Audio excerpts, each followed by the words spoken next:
multiple spaces in multiple places and wow you.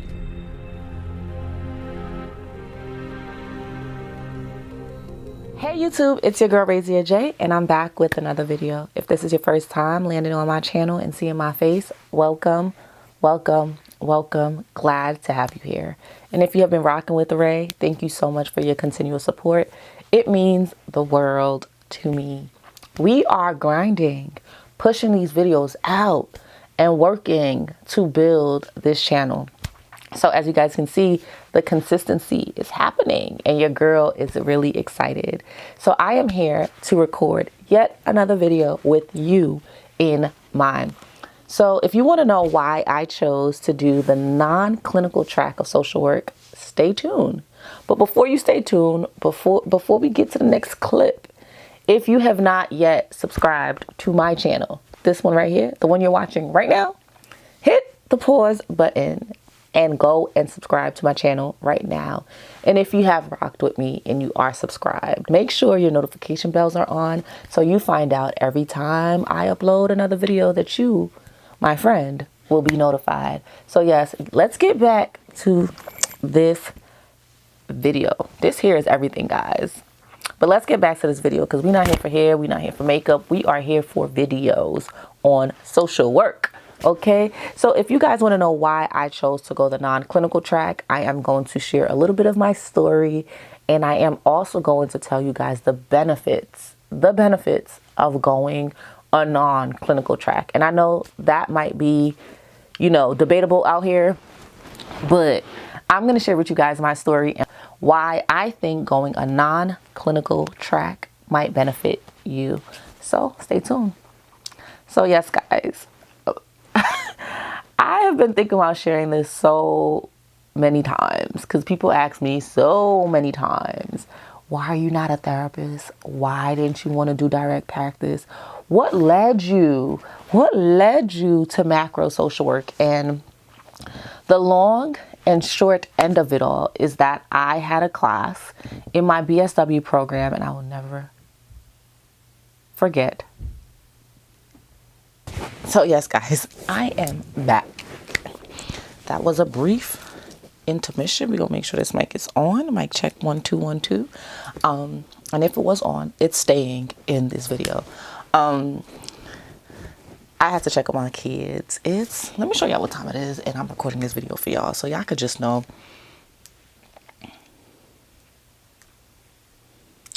It's 1:15 in the morning. Okay, 1:15. Sunday, August 21st, and I got church in the morning, but I wanted to get this video out. I wanted to get my videos done tonight.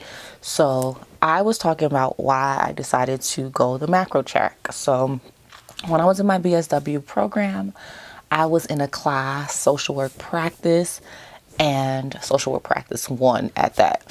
And we watched a lot of movies, and the point of watching the movies was so that we can do case conceptualizations. I started my program when we were in Germany, so my choices of programs were limited. I went to Salisbury University, and I do think that was a good program. I learned a lot. I'm thankful for that opportunity, but that's also when I started to become a little bit more self-aware. And I think going back to school after I had kids, after I had some life experience, after I had worked other jobs, made me a little bit more self-aware of what my triggers were, what I was good at, what I knew that I could not handle on a day-to-day basis, and just knowing what quality of life I wanted as a employee if I had a traditional 9-to-5. And being self-aware and knowing all of those things that I knew then, I knew that I did not want to do a macro, or I should say, I didn't want to be a traditional social work. At that point in the game, I didn't know micro, meso, macro. I knew very little about those things. I knew the surface. I knew what you know when you are just going into a social work program, and I didn't know the scope of the jobs. But I remember sitting in a class and we were watching Precious, the movie. If you've never seen it, I would recommend watching it just so you can know what I'm talking about. But I was watching Precious and I remember crying a lot while watching that movie. And we had to break down the movie. So a lot of stopping, pausing, watching, rewinding, looking for key markers to help us to come to Precious's presenting problem and to execute. And in that movie, J-Lo played the role as the caseworker, and she did an okay job, but it was very heartbreaking for me, and it was not real life. I was not really dealing with a client like that, or a client that was dealing with being, you know, that was dealing with that level of trauma. I can't even say what was happening to her because I don't know if YouTube would like be banning me or something, but the level of trauma that Precious endured, it was a lot. And I remember sitting in that class and saying, I can't do this. And I remember driving home from class and just thinking about, like, is this really the profession for me? And I remember stopping at a gas station and just thinking. And as I was thinking, I was like, all social workers can't do this. Like this can't be it for social workers. And that's when I started my deep dive into the rabbit hole of what social workers did. And I remember writing my professor and telling her, I want to be a macro social worker and I don't know how I'm going to get there. And I don't really know what I want to do, but I want to change systems at a higher level. I don't want to deal with one-on-one clients. I don't want to do therapeutic approaches. I don't want to do counseling. I don't want to do therapy. I don't want to do solution-focused therapy. I don't want to do it. But what I do want to do is look at the systematic problems and try to uproot them from the systematic approach and see that trickle down to an individual. And from that day on, I just started going straight for the macro track. And everything I did, my first internship, I interned at this place called Generations Health Education, where it was a premier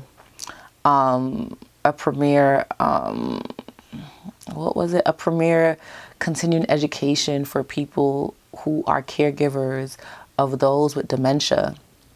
And I remember going into that internship very ready to be triggered all the time, because if you didn't know, my dad passed away from dementia. And it was in that moment that I realized that it wasn't about things triggering me. It was about what causes me to feel triggered in a way where I shut down and I can't work in my best capacity, and what other traumatic experiences fuels me. And what I learned is that although my dad was diagnosed with dementia and ultimately passed away, and that was a traumatic experience for me at 26, it also was my motivator every time I showed up to my internship, every time I read an article about dementia, every time I thought about a blog post about dementia, every time I thought about envisioning this life of talking to family caregivers about dementia and how they can support their family members, it brought me to life. And that's when I started to realize that being self-aware helped me to realize that macro work was for me. It wasn't about deflecting trauma or not wanting to deal with things, because a lot of people was like, well, why did you get so emotional about the one-on-one stuff? And is it because you don't want to, are you not dealing with your own personal trauma? And as social workers, we should have a therapist. We should deal with our trauma so that we're not bleeding on people. But it wasn't about that for me. It wasn't about not dealing with my trauma or not being healed or shying away from traumatic experiences. It was about what trauma benefits me and pushes me to do great things. And I knew that I needed to be a macro social worker. And as I started looking at macro social work, I realized that there weren't a lot of social workers that looked like me in this space. And it was a little bit disheartening, because I was like, what is happening here? Why are there no Black macro social workers? And I slowly started to realize that a lot of African Americans, people of color, we just want to help people. We love helping people. And a lot of people think that help is only done at the direct one-on-one level. So I wanted to share why I chose to go to macro, but I also wanted to flip this video around and tell you about why I think it's beneficial to go a macro track versus a clinical track, and how you can create a life as a social worker that focuses and touches on every single thing without doing one thing. The first reason why it's beneficial to do a macro track, for me at least, and what I would encourage you to do, is because it opens up more opportunity. Not just higher pay, which it does, not just you can work anywhere, which is true. Even if you went the clinical track, you can work anywhere, you can pivot, because social work skills are transferable. But the non-clinical macro tracks gives you a lens of other things that you can't get doing a clinical track. And I promise you, you can do both. Like, I was non-clinical, but I also took some clinical classes because I wanted to understand CBT. I wanted to understand DBT. I wanted to understand the DSM-5. I wanted to understand how to deal with individuals, families, and groups.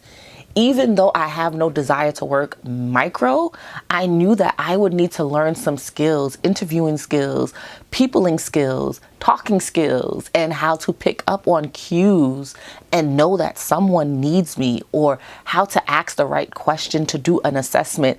Although I'm not doing micro work, at the macro level, you talk to so much more people that you need to be able to pick up on things. And I think going a macro track opens up the door for you, right? You can do corporate social work. You can work at organizations. You can work at membership associations. You can work in schools. You can be a professor. You can work at a bank. You can work at a jail. You can work at the police department. You can work for Google. You can work for Starbucks. When you are not limited by that box of direct patient care, you can do so much. And I'm not saying that box is really tiny, because even people that do clinical stuff, you can work in a number of places. You can be a school social worker, you can be medical social worker, but there are skills and classes that I learned.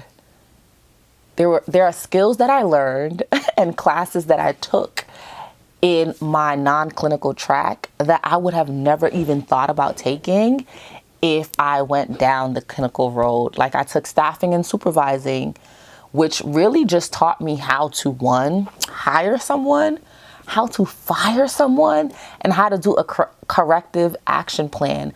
How many people can say that they are social workers and they left their MSW program knowing how to hire someone, knowing how to fire someone, and knowing how to create a working corrective action plan? A lot of people can't say they do. But when I took that class, I realized that, hey, a corrective action plan also has some skills that I learned in a micro class, a clinical class. It has SMART goals. It pulls out a presenting problem, right? It says, as an employee, you are doing this. I need you to do this. And here are some SMART goals for you to get there, or you're going to get fired.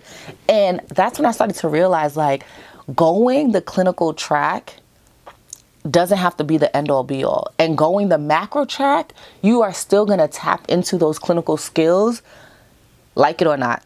Especially as a social worker, you are going to tap into those skills. Currently, I work as an engagement coordinator, and I do things that are macro based, right? But there is many times that my phone rings at work and I am doing something that I call therapy, where someone is calling me in a panic about continuing educations, or a course that they thought they took and they didn't, a course that they thought would give them this type of credit and it didn't. And I have to problem solve with them. I have to bring them a solution, a resolution, and I have to bring them some things that they can potentially do to rectify that situation. And you do that if you are in clinical work, right?